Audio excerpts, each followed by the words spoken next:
Today's question is from Ricky in Washington. He says, David, just gone through my second beater car.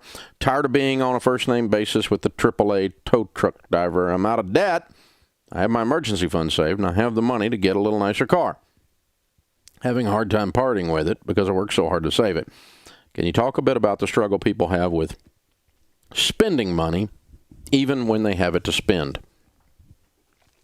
Yeah, it's so hard to finally get some in savings.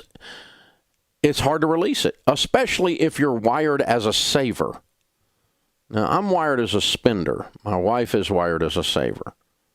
Usually we fall in one of two categories. I think you're wired as a saver.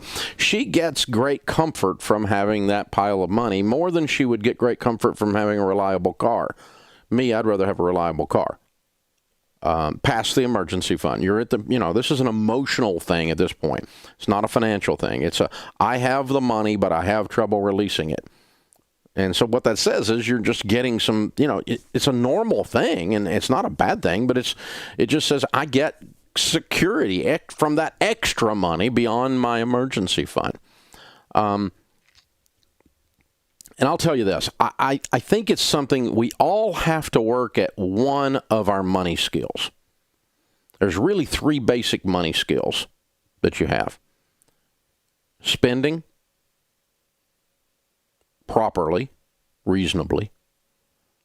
Learning to enjoy money falls under spending. Learning to enjoy life with your money, which is kind of what your question's about. The second one's saving. You got to learn to save money for emergencies, for college, for retirement, to change your family tree, to build wealth. You got to learn to invest. You got to learn to ride the investment waves like we've had in the stock market in the last couple of weeks. Right? And giving.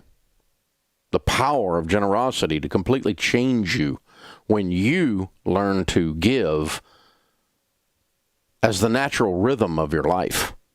It changes everything. So, giving, saving, and spending. Everyone has at least one of those that they struggle with. Mine is saving. I'm a spender. It's no trouble for me to enjoy money. It's also no trouble for me to give money. A lot of spenders, it's easy for them to be generous. Because the release of money doesn't bother us as much as it does a saver. But I'm weak at saving, and that's why God makes me teach this every day. I'm no longer weak at saving, but it wasn't my natural default. I had to intellectually decide to have an act of my will to save and invest. And really what drove me to do that as a spender-giver is that I would have more to spend and give if I built more wealth. I can spend more and give more. And that's my only reason for saving. It's not because I just love saving money. I still don't to this day. It's not. So you're on the other side of this, Ricky, is what we're saying. You don't enjoy spending. We don't know about giving. You didn't address that in your thing. Sometimes I can get spenders or savers like this to turn loose of their money first by increasing their giving. And then that kind of gives them permission to also enjoy the money themselves. But it would be a shame to save and work and not enjoy some of your money. And one of the things you should enjoy is a reliable vehicle. And you don't have a reliable vehicle. You've been doing beaters. And so, you need to go buy the car. You already knew that. You weren't asking about that, but you already knew that. But maybe also take a little bit of that money and give it. Find some place to be generous at your church, or find a couple that's struggling, or a single mom that didn't pay her light bill for a year, or whatever. But find something to do, because there's something about giving that kind of then gives you permission down inside your spirit to also enjoy money. Because money's fun if you got some. You ought to enjoy it. You ought to enjoy some nice things. Now, if that's all you do and you don't save and you don't give, then you're just a shallow twerp, right?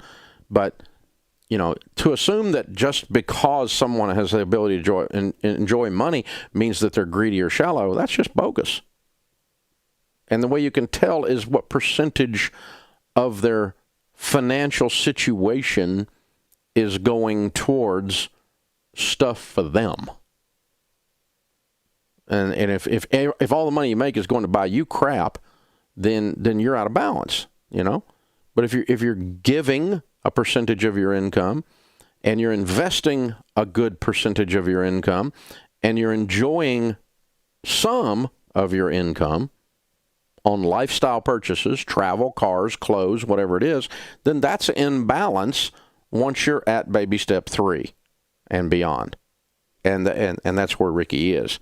But it's a really good question, Ricky. It's a good question for me to stop and just kind of rant on or vent on for a second here, teach on for a second, because sometimes people think, well, no one should ever have a car like that.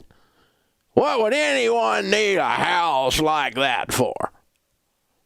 Now, I've got a friend that's worth about $3 billion. Now, a billion is 1,000 million. He has 3,000 million.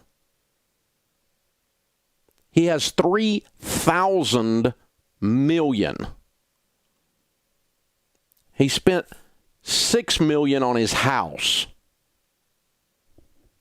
And people sent him hate mail. No one should ever have a house like that. His house, as a percentage of his net worth and his income, is like you going through the drive-thru at Chick-fil-A and buying a biscuit. It didn't affect his life one iota to spend $6 million on a house. As a matter of fact, that's a very conservative house for someone who has $3 billion.